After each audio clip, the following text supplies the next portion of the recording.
прослугите без спирачки.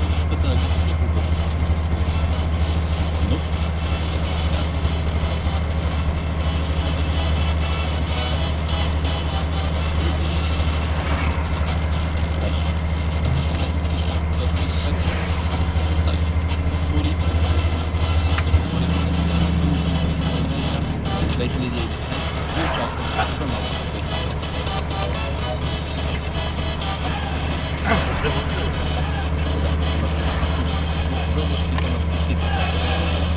Това е една точка.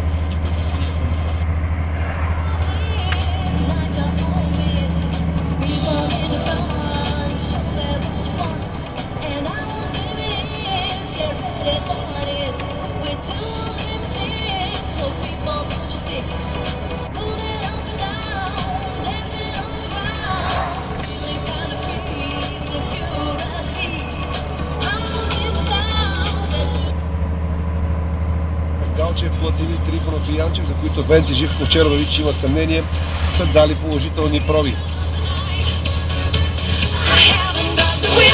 Вратарят на Твенти и национална отбор на България Николай Михайлов е футболист номера на България за 2011 година с малка преднина пред капитана на триколорите и Астон Вила Стилиан Петров.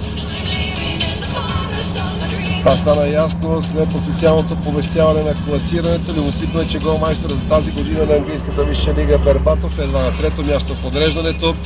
Ники Михайлов има 224 гласа, Стилян Петров 200, Бербатов 196, Манолев 32 гласа, Велин Попов 23, Тодор Янчев 15, Христо Йолов 7, Владимир Гаджев 6, Васил Лукаев от Шипка Драгор също с 6 гласа.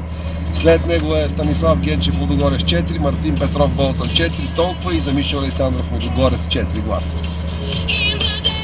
Индивидуално най-добър вратар определен Стоян Колев Черноморец, защитник Бандаловски ЦСК, Халф Гаргоров Лудогорец, нападател Яни Зико, ЦСК най-проспериращ млад Георги Миланов Литекс. Яни Зико в момента на медицински преглед в корейския Поханг и Гимино успешно подписва. Отборите на ЦСК и Поханг вече са договорили всички условия по трансфер на футболисти и се очаква буквално на часове той да се осъществи. Според непотвърдени данни, цената, която Поханг ще плати на ЦСК е сферата на около 1 милион евро.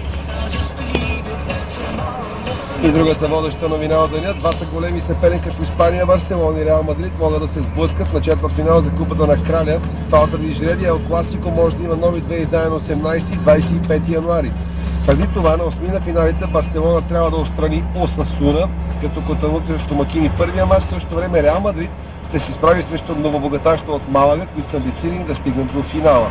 Ако Реал бие в два мача Малага, Барселона, Осасуна, нови издания на Ел Класико 18 и 25 януари с реванш на Nou Camp.